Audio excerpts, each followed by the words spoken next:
una problemática porque resulta que la alcaldía se les avisó desde el comienzo, pero a la policía se les avisó y ellos no podían hacer nada porque tenía que venir bienestar familiar y muchas entidades y no podían desalojarlos. Cuando ya ellos llegaron a desalojarlos ya estaba ya súper invadido, o sea, ya era más difícil sacarlos porque ya ellos habían cogido fuerza. Porque como dicen ellos que para desalojarlos tienen que llevar un proceso y más cuando hay niños. Ellos también se acogen que porque como hay niños entonces no pueden hacer nada. Y si usted averigua en todos los sitios van a desalojar, lo primero que hacen es llenar el establecimiento o el sitio o el lote o casalote de niños.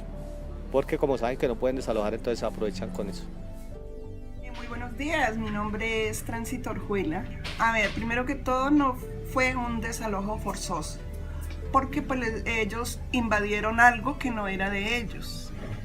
Les dieron aviso muchos días antes, meses antes, y ellos hicieron caso omiso a esos avisos. Desalojo forzoso no. Era una recuperación de la ronda del río que le pertenece y nos pertenece a todos. Esa invasión trajo muchas dificultades, muertos, drogadicción, prostitución, todo lo malo. No era gente que digamos que fuera de desalojos anteriores.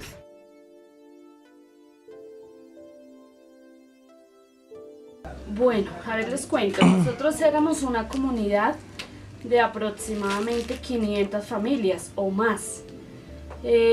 Nos hicimos aquí en la ronda del río, la zampa del río, de aquí el barrio, ese barrio se llama Bilbao.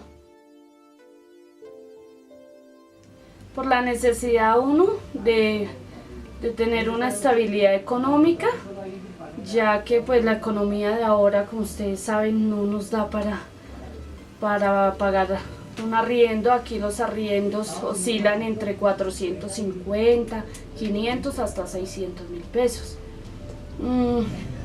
Llegamos a la necesidad por lo que le digo, por la economía, hay gente desplazada por la violencia, entonces pues creamos una comunidad aquí dentro de ese espacio que nosotros somos conscientes, o sea, es que nosotros nadie dice que no, era una ocupación ilegal, pero pues por la necesidad nosotros lo hicimos.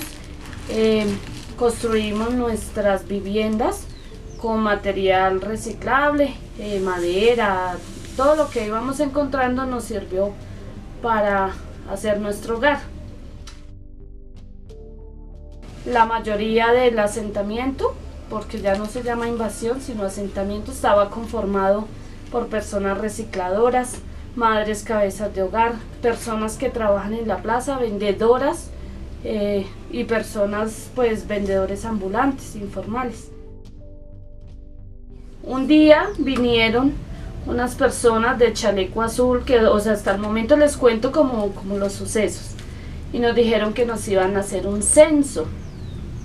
En ese lugar ya habían habido familias, habían habitado familias en casas igual que nosotros, o sea, en iguales condiciones que nosotros, y vino la Caja de Vivienda Popular y vino la Secretaría del Hábitat y les dio apartamentos.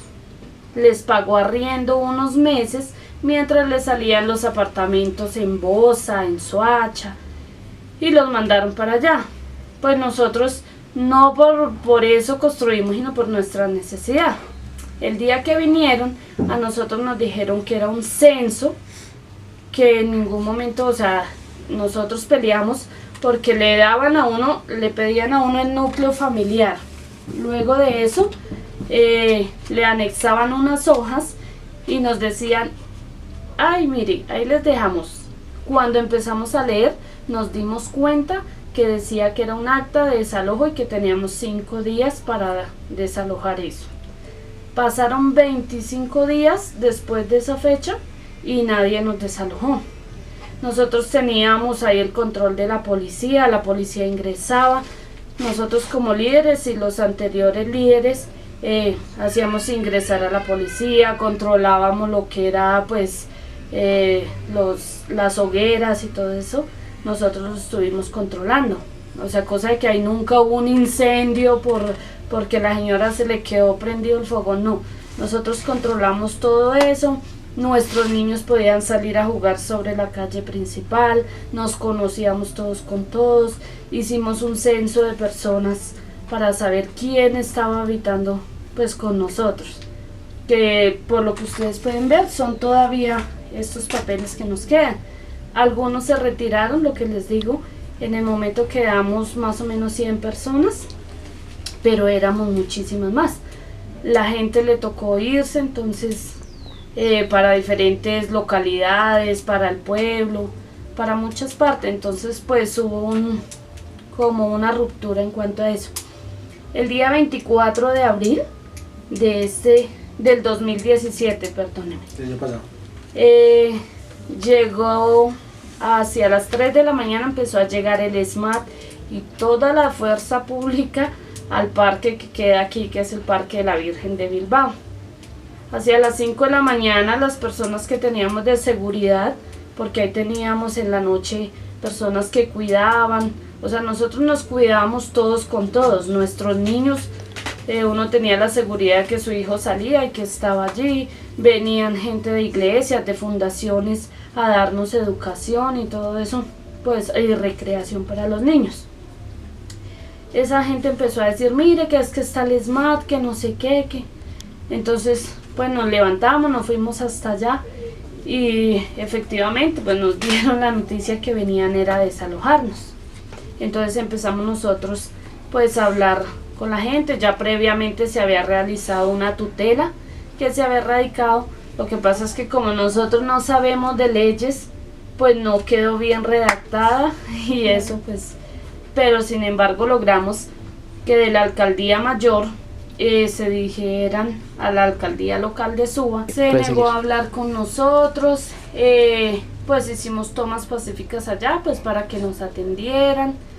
Y no, ese día se vinieron, fue con toda, no respetaron niños, no respetaron a nadie, ni las personas discapacitadas, ni mujeres embarazadas, a nadie respetaron ese día. Hubo una violación de derechos humanos súper terrible, murieron a niños. Gracias a los estudiantes Cristian Ballén y Daniela Ramírez por la invitación. Mi nombre es Carolina Molina. Yo soy abogada especializada en Derecho Constitucional y el tema que abordaremos en esta ocasión es el desplazamiento forzado de los habitantes del sector de Bilbao, localidad de Suba. Vamos a determinar si realmente se cumplieron o no con los protocolos que las normas constitucionales y legales exigen. Pues no necesitamos hacer un análisis profundo para poder determinar si fue o no lo fue violatorio de los derechos fundamentales, pues así fue efectivamente. Si analizamos el contexto en que se realizó el desalojo, le asiste razón al gobierno nacional a través de su administración local en intervenir y desalojar a las personas, pero no solamente es desalojar a las personas, sino hacerles una reubicación, y esa reubicación requiere de unos protocolos, unos requisitos, unos ajustes previos a esa situación. Pues entendemos que en la zona se está presentando alto riesgo para la misma comunidad, pues ya que estaban ubicados a la ladera de un río, y adicional a ello pues se encontraron situaciones de ilegalidad tales como microtráfico, prostitución, etcétera, entre otros asuntos, donde en la comunidad estaban habitando menores de edad, ancianos, personas de la tercera edad y personas en situación de discapacidad. Ni más faltaba que el gobierno tenga todas las facultades, todos los derechos, y además de todo le asista la obligación de hacer una intervención que tenía que cumplir con unos protocolos. No se cumplieron, pues la comunidad fue engañada, según lo manifestado por los mismos y por un apoderado a quien se le otorgó la representación de esta comunidad, donde ellos manifiestan que previo al desalojo de la forma violenta como se presentó, pues se les hizo de suscribir unos documentos de forma engañosa para que ellos autorizaran sin saberlo, por eso se dice que fue de forma engañosa, el desalojo. Les dicen que a los 5 días, según el entendido de ellos, una vez suscrito ese documento, y realmente pasaron o se superó el término de los 5 días. Llegan de forma clandestina e intempestiva a la comunidad, les hacen un encerramiento y ellos clamaban que hubiera un acercamiento, que hubiera un diálogo, una mesa de diálogo con los líderes, pero no se realizó.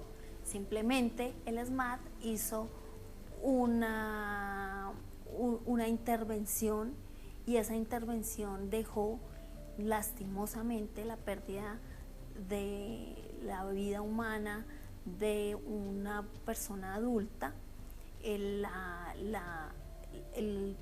Los accidentes, todos los que se presentaron, porque realmente las personas salieron lesionadas, hubo muchas personas que fueron golpeadas, se presentó un accidente, un incendio donde las personas se les quemaron sus enseres, sus bienes, muchísimas personas salieron únicamente con su ropa. Entonces, pues en el entendido que allí no solamente se encontraban personas, por decirlo de alguna forma, ocupando un espacio que no les correspondía y además que no les convenía, pues tenía el gobierno que hacerlo de forma correcta. No se critica o no está en tela de juicio el hecho de que el gobierno tenga este tipo de procedimientos. El tema aquí es de la forma en que se realizó y realmente no se cumplieron, no se respetó ni la vida humana, ni la dignidad humana, ni el derecho a la vivienda, a una vivienda digna, ni los derechos de los menores de edad. Realmente no hubo una intervención válida para estas personas. Fueron violentadas desde todo punto de vista, asunto que no es aceptable y es absolutamente reprochable por parte del gobierno nacional. Ahora les asiste todo el derecho a estos habitantes o a esta comunidad de presentar todas las acciones legales en contra del gobierno frente a los actos como fueron realizados. No se discute el hecho de haber sido desalojados de ese lugar, sino la forma en que se presentó. Para esta ocasión no hay un punto de discusión. Efectivamente se realizaron todos los atropellos, se violaron todos los derechos constitucionales habidos y por haber, y el gobierno nacional vuelve y cae en ese error de no llamar a sus autoridades, a quienes les pueden servir de apoyo para poder hacer unos procedimientos que cumplan con protocolos. Para este caso, el bienestar familiar no se hizo presente, no se hicieron presentes la Secretaría del Hábitat, no hubo realmente un protocolo, no hubo unas medidas que fueran respetuosas de estas personas. Entonces no hay algún punto para que nosotros podamos discutir. Efectivamente así se realizó, fue violatorio de los derechos humanos. Espero haberles servido de mucho y nuevamente mi nombre es Carolina Molina, muchísimas gracias.